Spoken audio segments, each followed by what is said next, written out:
وسلم على رسوله الكريم أما بعد فأعوذ بالله من الشيطان الرجيم بسم الله الرحمن الرحيم يعتذرون إليكم إذا رجعتم إليهم قل لا تعتذروا لن نؤمن لكم قد نبأنا الله من أخباركم صدق اللہ مولانا العظیم اللہم صلی علی سیدنا و مولانا محمد وعلی آل سیدنا و مولانا محمد وبارک وسلم۔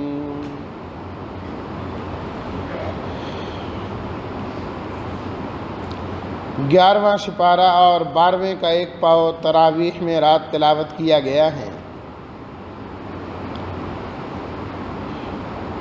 11واں سپارہ سورہ توبہ کے 5 رکوعات پر سورہ یونس پر مشتمل ہے، اور اس کے بعد سورہ ہود شروع ہوتی ہے۔ آج چند باتیں سورہ توبہ کے آخری حصے کی اور سورہ یونس کی عرض کی جائیں گی۔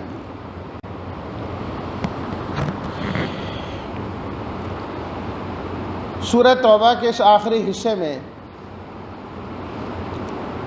غزوہ تبوک کا زیادہ ذکر کیا گیا ہے۔ سن 9 ہجری میں آپ علیہ الصلاۃ والتسلیمات کو یہ خبر ملی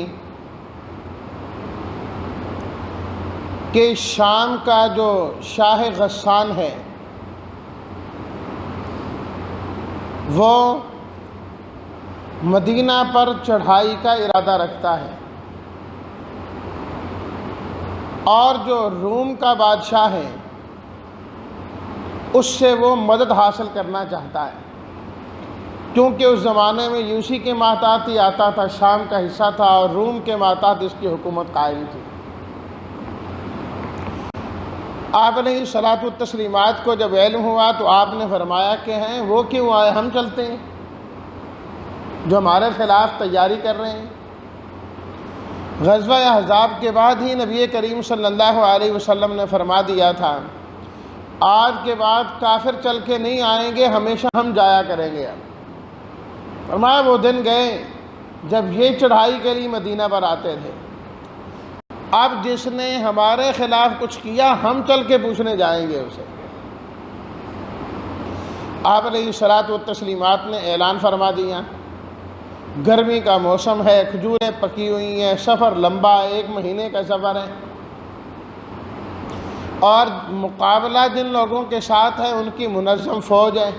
قیصر و کسریٰ ہی تو اس وقت کی 2 بڑی طاقتیں تھیں۔ آپ علیہ الصلاۃ والتسلیمات کے ساتھ 30,000 کا لشکر تیار ہو گیا، بہت بڑا لشکر، مقابلہ بھی بڑا سخت۔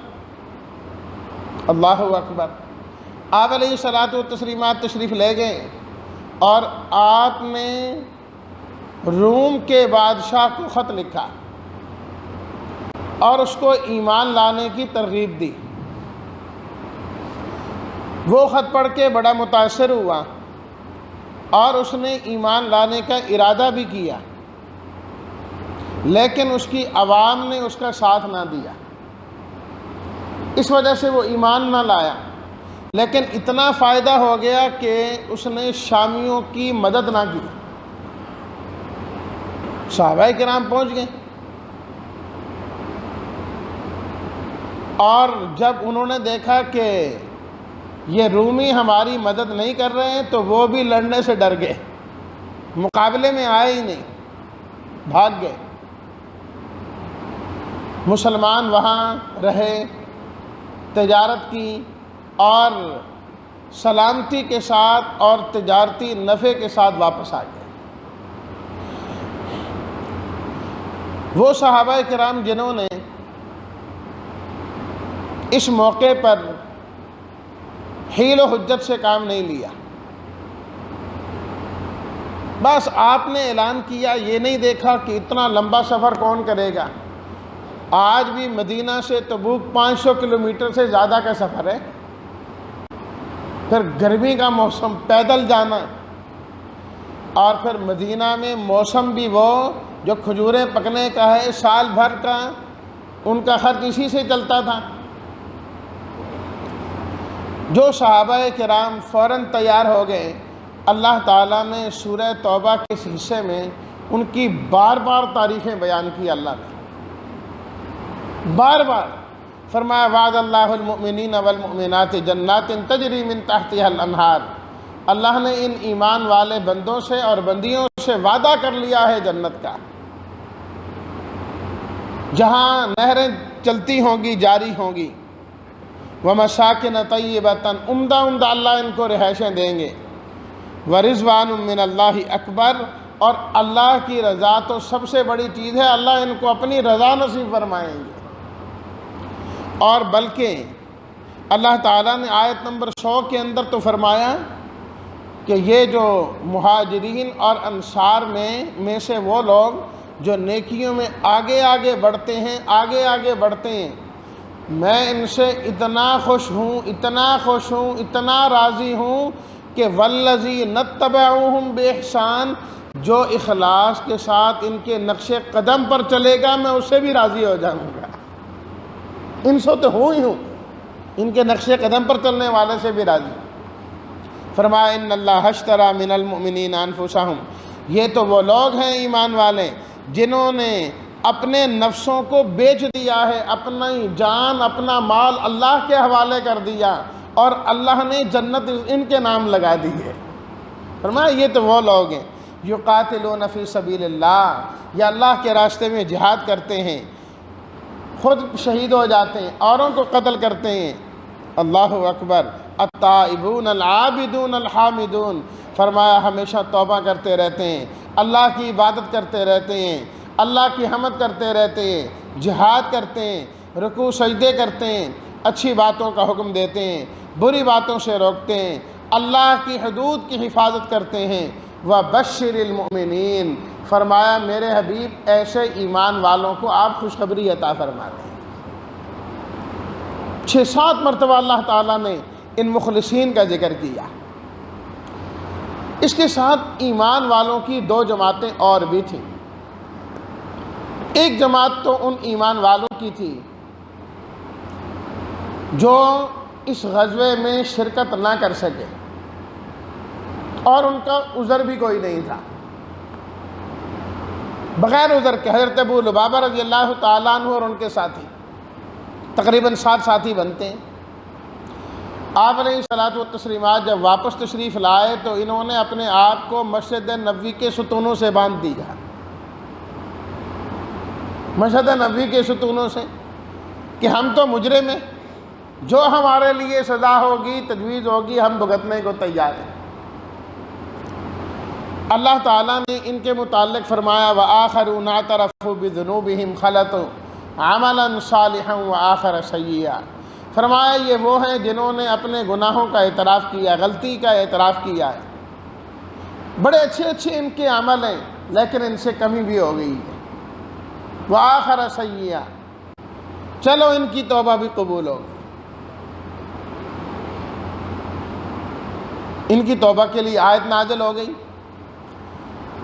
ان سے کہا گیا جی توبہ تمہاری قبول ہوگی، جاؤ۔ کہنے لگے نہیں، ہم تو تب جائیں گے جب آپ علیہ الصلاۃ والتسلیمات اپنے ہاتھوں سے ہمیں کھولیں گے، ہم نے تو اس طرح نہیں جانا۔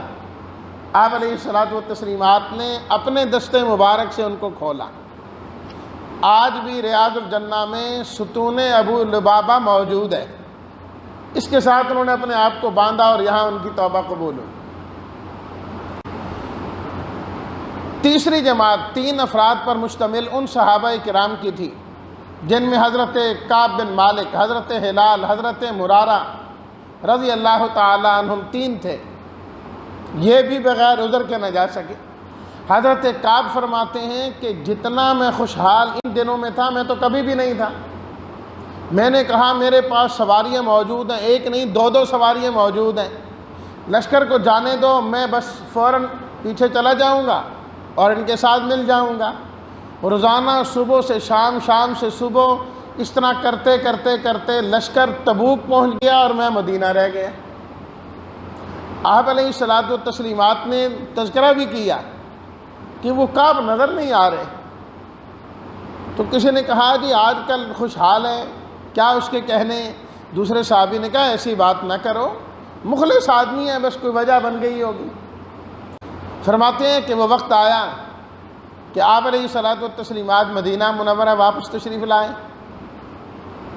تو میں حاضر ہو گیا اور میں نے آ کے سیدھی سیدھی بات کر دی، کوئی عذر نہیں تھا، سستی ہو گئی میرے سے۔ وہ دوسرے بھی صحابی بھی آ گئے، تیسرے بھی آ گئے، کہتے ہیں ہماری کوئی آپس میں ملاقات نہیں تھی۔ فرمایا اچھا تمہارا؟ اللہ نے وآخرون مرجون لامر اللہ، فرمایا ان کا معاملہ ابھی مؤخر ہے، چھوڑ دو ان کو، دیکھیں گے ان کے ساتھ کیا کرتے ہیں۔ اللہ اکبر۔ 1 دن 2 دن 10 دن 20 دن 50 دن تک ان کی توبہ کے متعلق کوئی حکم نازل نہیں ہوا، اور سختی دن بدن بڑھتی رہی، حتیٰ کہ آپ علیہ الصلاۃ والتسلیمات نے یہاں تک فرمایا کہ ان کے ساتھ بولنا بھی نہیں ہے، کلام سے بھی آپ نے منع کر دیا۔ اللہ اکبر۔ اور کافر لوگوں نے خط لکھنا شروع کر دیا۔ حضرت کعب فرماتے ہیں میرے پاس خط آیا کہ دیکھو آپ کے ساتھ ایسا کیا جا رہا ہے، آپ ہمارے پاس آ جائیں۔ فرماتے ہیں میں نے وہ خط لیا تو نور میں جا کے ڈال دیا۔ میں نے کہا ٹھیک ہے کمی کوتاہی ہو گئی ہے، لیکن اتنا کمزور بھی نہیں ہوں کہ آپ کی صحبت چھوڑ کے تمہارے پاس آ جاؤں، یہ بھی نہیں ہو سکتا۔ اللہ تعالیٰ نے 50 دن بعد ان کی توبہ کے متعلق قرآن مجید کی آیات نازل کی، 50 دن بعد۔ وعلی الثلاثۃ الذین خلفوا، فرمایا کہ یہ جو 3 پیچھے رہ گئے تھے ان کی توبہ بھی قبول ہو گئی۔ باقی ان کی حالت اور کیفیت فرمایا ہمیں پتہ ہے۔ ضاقت علیہم الارض بما رحمت، زمین اپنی کشادگیوں کے باوجود ان کے لیے تنگ ہو گئی تھی، لیکن وظنوا اللہ ملجأ من اللہ الا الیہ، ان کو یقین تھا کہ اللہ کے علاوہ کوئی در نہیں جہاں جا کر پناہ لیں، پناہ دینے والی ذات صرف اللہ کی ہے۔ فرمایا یہ ان کا یقین ضرور تھا۔ ثم تاب علیہم، اللہ نے ان کو توبہ قبول کر دی۔ یہ تو ہو گیا تذکرہ ان کا جنہوں نے مانا، کافروں کے ساتھ لڑنے کے لیے گئے۔ تیسری جماعت رہ گئی منافقین کی، جن کا تذکرہ سورہ توبہ کے اس آخری حصے میں سب سے زیادہ ہے، سب سے زیادہ ہے۔ یا ایھا الذین آمنوا ما لکم اذا قیل لکم انفروا فی سبیل اللہ اثاقلتم الی الارض، ایمان والو تمہیں کیا ہوا؟ تمہیں تو کہا جاتا ہے کہ نکلو اللہ کے راستے میں جہاد کے لیے، تم زمین کے ساتھ چمٹتے جا رہے ہو، زمین کے ساتھ چمٹتے جا رہے ہو، نکلو نا اللہ کے راستے میں۔ جب حکم آ گیا نکلنے کا، اور ہے بھی تبوک، پتہ ہے مقابلہ بھی شامیوں اور رومیوں کے ساتھ ہے، بس وہ منافق جو ہر وقت ہم جی آپ کے ساتھ، ہم تو ایسے ہم تو ویسے، اب وہ بیچارے پھنس گئے۔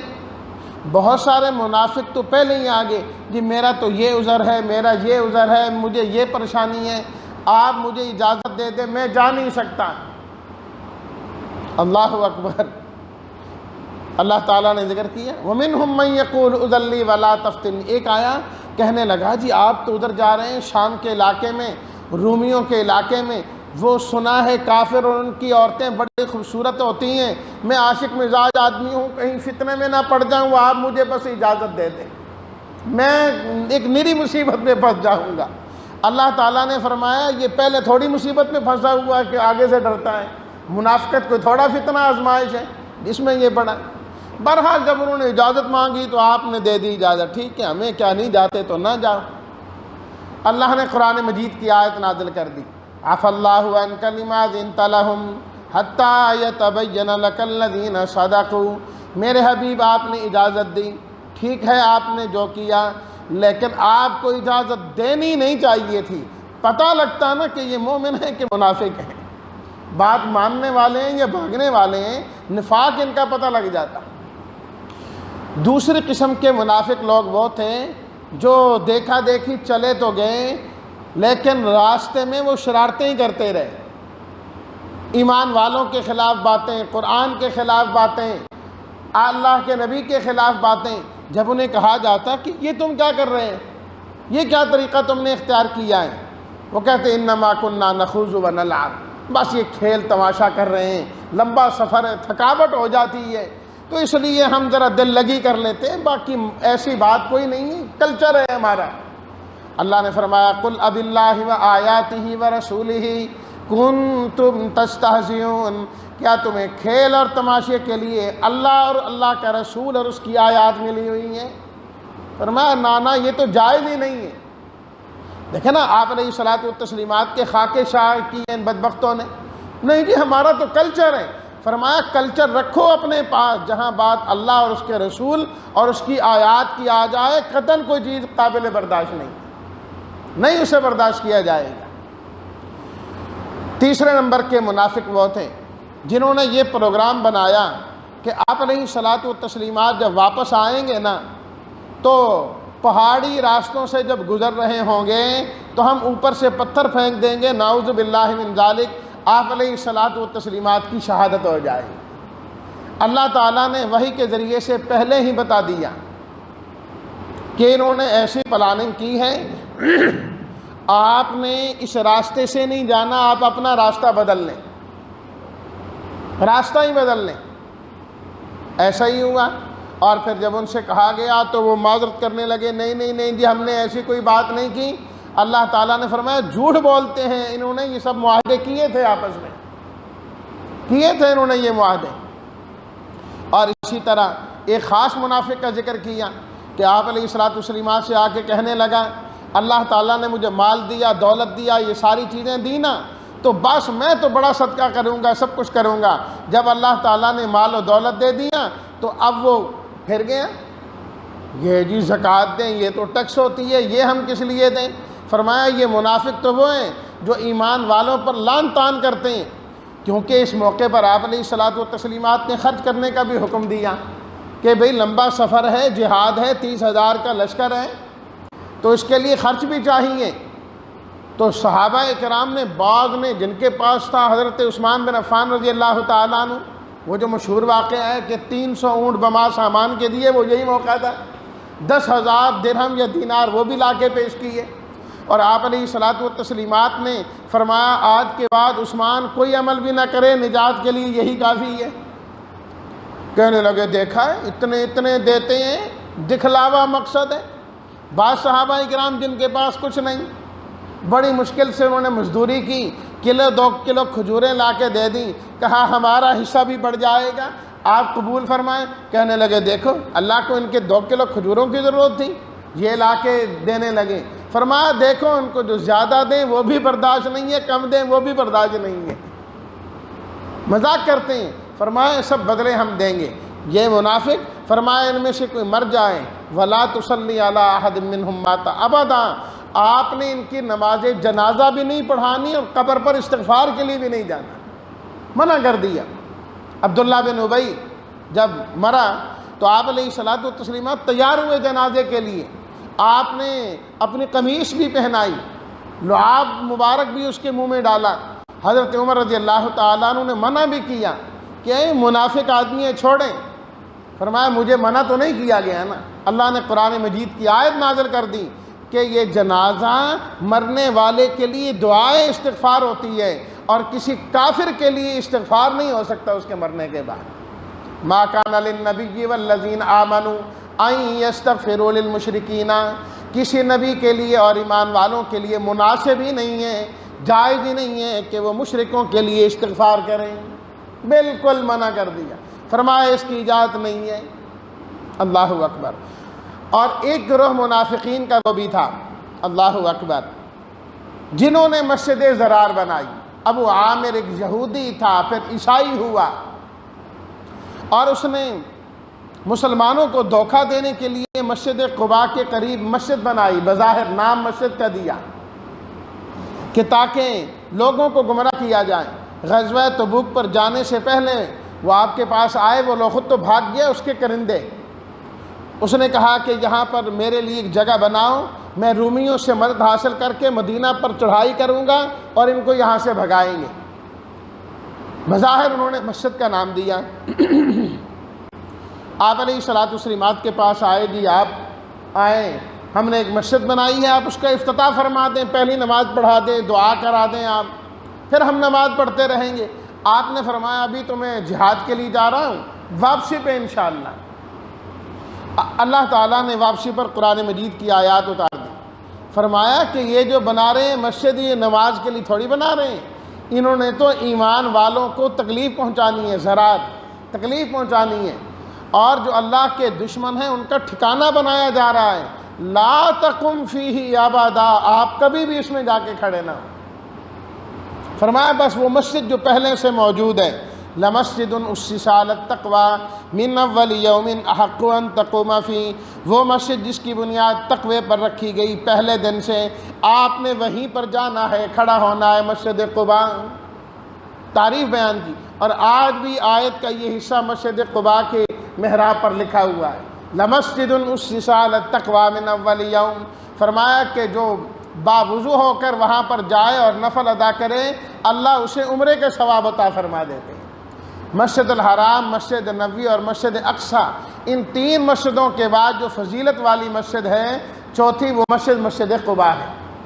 یا ایھا الذین آمنوا اتقوا اللہ، فرمایا اے ایمان والو اللہ کی نافرمانی سے ہمیشہ بچنا، وکونوا مع الصادقین، سچے لوگوں کے ساتھ رہنا، سچے لوگوں کے ساتھ رہو گے تو تم بھی ٹھیک رہو گے۔ فرمایا دیکھو نا، یہ صحابہ جو پیچھے پیچھے رہ گئے، یہ سچے لوگوں کے ساتھ نہیں گئے تو کتنی مصیبت آ گئی، کتنی پریشانی ہوئی۔ اس لیے فرمایا ہمیشہ نیکوں کی معیت میں رہا کرو، سچے لوگوں کے ساتھ رہا کرو، جہاں وہ جائیں گے تم بھی وہیں جاؤ گے۔ فَإِن تَوَلَّوْا فَقُلْ حَسْبِيَ اللَّهُ۔ آخر میں اللہ تعالیٰ نے آپ علیہ الصلوۃ والتسلیمات کی صفات بیان کی، فرمایا اے لوگوں قدر کرو ہمارے پیغمبر کی، ایسے پیغمبر ہیں عزیز علیہ ما عنتم، وہ چیز جو تمہیں مصیبت میں مشکل میں ڈالیں ان سے برداشت ہی نہیں ہوتی، حریص علیکم، تمہارے بڑے حریص ہیں، ہمیشہ ان کی خواہش ہوتی ہے کہ ایمان والوں کو کوئی فائدہ پہنچے، بالمؤمنین رؤوف الرحیم، فرمایا ایمان والوں کے ساتھ انتہائی مہربان۔ آخری آیت فَإِن تَوَلَّوْا فَقُلْ حَسْبِيَ اللَّهُ، میرے حبیب اگر یہ روگردانی کرتے ہیں، منہ پھیرتے ہیں تو پھیرنے دیں، آپ گھبرائیں نہیں، آپ یہی کہیں کہ حسبی اللہ، میرا اللہ مجھے کافی ہے، لا الہ الا ہو، جس کے علاوہ کوئی معبود نہیں، میرا بھروسہ اسی پر، وَهُوَ رَبُّ الْعَرْشِ الْعَظِيمِ، وہی عرش عظیم کا رب ہے، عرش عظیم کا رب وہی ہے۔ ابو داؤد شریف میں آتا ہے نبی کریم صلی اللہ علیہ وسلم نے ارشاد فرمایا، جو آدمی روزانہ 7 مرتبہ یہ پڑھے حسبی اللہ لا الہ الا ہو علیہ توکلت وہو رب العرش العظیم، اللہ اس بندے کو ہر غم اور مصیبت سے نجات عطا فرما دیتے ہیں۔ سورہ توبہ کی بالکل آخری آیت، حسبی اللہ لا الہ الا ہو علیہ توکلت وہو رب العرش العظیم۔ اسی پر اکتفا کرتے ہیں، سورہ یونس سے انشاءاللہ میں کل بیان کروں گا۔ اللہ تعالی ہم سب کو اس پر عمل کی توفیق عطا فرمائے۔ الحمدللہ رب العالمین والصلاة والسلام علی رسولہ الکریم وعلی آلہ واصحابہ اجمعین۔ ربنا تقبل منا انک انت السمیع العلیم وتب علینا انک انت التواب الرحیم۔ اللہم اعنا علی ذکرک وشکرک وحسن عبادتک، اللہم وفقنا لما تحب وترضى، اللہم اہدنا وسددنا، اللہم الہمنا رشدنا واعذنا من شرور انفسنا ومن سیئات اعمالنا، وصلی اللہ تعالی علی خیر خلقہ محمد وآلہ واصحابہ اجمعین برحمتک یا ارحم الراحمین۔